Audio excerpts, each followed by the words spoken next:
Good afternoon, or good evening, I guess I should say. Okay, so my area, I've sought the Lord this month for in regards to family and relationships, and sorry.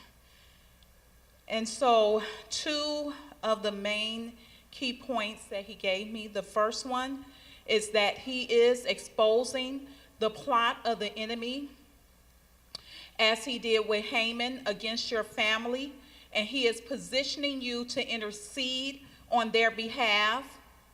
So that's one of the points. The next point is he is purifying and sharpening the dynamics of your relationships between mothers and daughters, fathers and sons, mentors and mentees, elders and younger, and when I say elder, I'm speaking of age, of senior leaders and younger leaders. And this includes both within your natural family and also within the spiritual connections that God has brought into your life. So sons and daughters, know that in this month, in which many of you have either come out of intense consecration and fasting, and some of you are still in that process, that I have strategically positioned you to stand up against the plots of the enemy. Know that in this month, I am causing the plots of the demonic Hamans in your life, in the life of your natural family, and even your spiritual family to be exposed. And I am positioning you spiritually to be able to intercede on their behalf and to stop the plans of the enemy concerning your family. And this will manifest itself in many ways, including certain addictions, certain relationships that are hazardous to those within your family, suicide plots, and financial destruction and ruins, the separation of marriages, and the list goes on. Bringing in division within the ministry, and just different things that the enemy is doing. I am going to allow these things to be exposed, and know that within the story of Esther, Esther exposed this to the king. But with you, I am the king, and I'm exposing the plots of the enemy to you, and I am positioning you to stand up and to intercede and to stop the destruction within your family and within your spiritual family as well.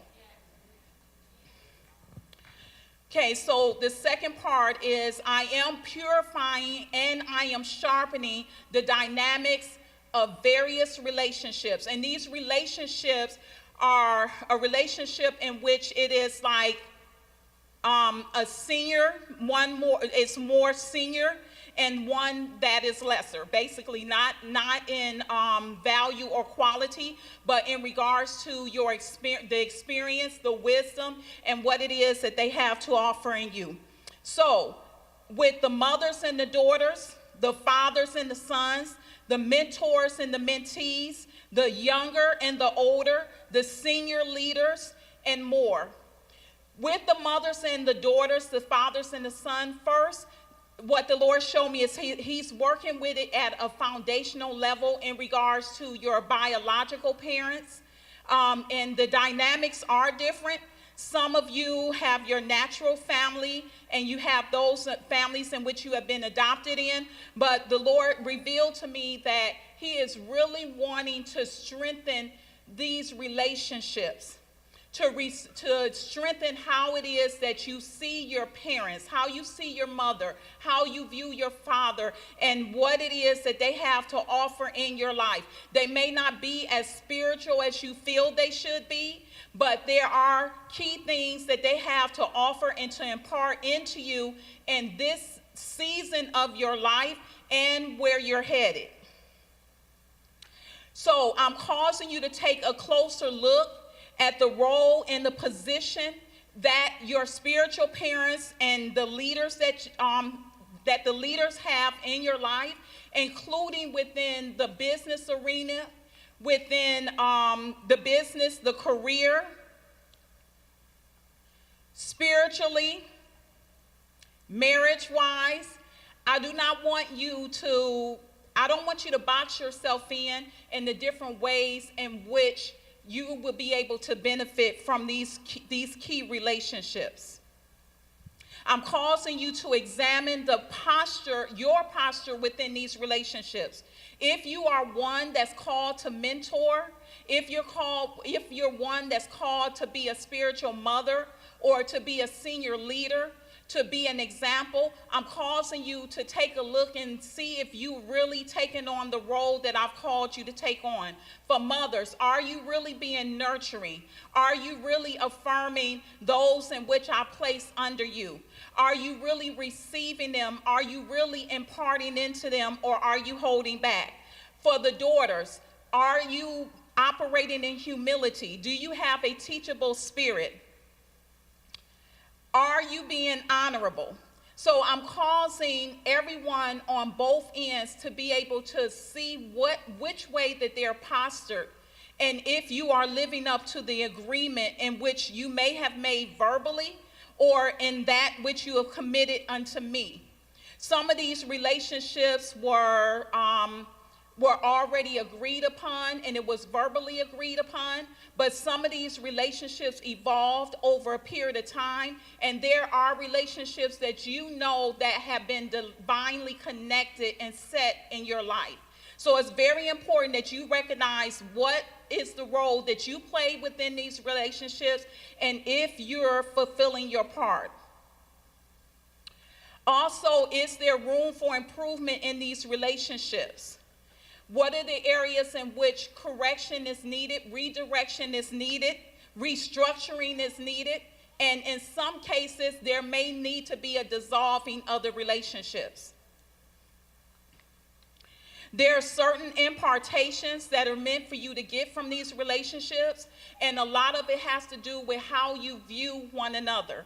If you view one another in a place of honor, of respect, and the value that you have to offer one another, as did Naomi and Ruth, and as did even with Moses and Jethro. The Lord highlighted Moses and Jethro to me.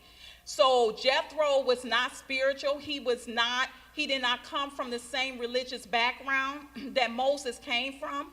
Excuse me, but yet and still, when Moses was in a position where he had nowhere else to go, Jethro took him in, number one, but then also he gave him advice. He gave him very godly advice on how to minister so that the people would not wear him out.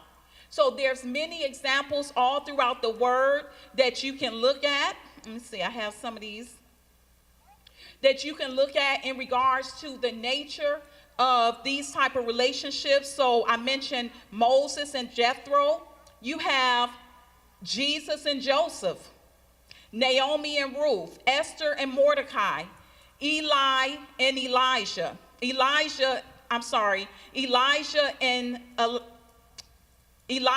Elijah, David and Saul, David and Absalom, Saul and his own son Jonathan. These relationships are not forced relationships. So I'm causing you to look and see, is someone trying to force their way into my life? Is someone trying to force me to be something to them that I'm not meant to be? These relationships are godly, they're ordained, and they're also mutual.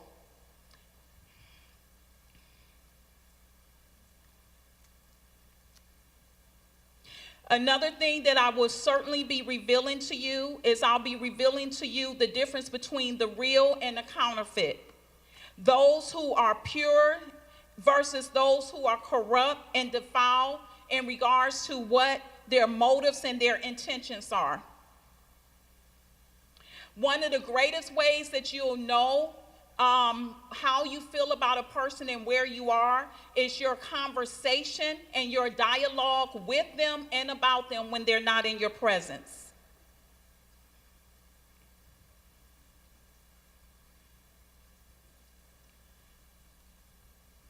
Another key thing that the Lord gave me about these relationships is that you are not to compare the dynamics of your relationships with previous relationships, mentoring relationships, spiritual parents that you've had, spiritual leaders, people in the workplace, leaders in the workplace. Because the main thing that he wants you to understand is that the impartation that you received previously is not going to be the impartation that you receive for where you are now and for where you're going. And it's very important that we do not come into a snare and we're expecting to get the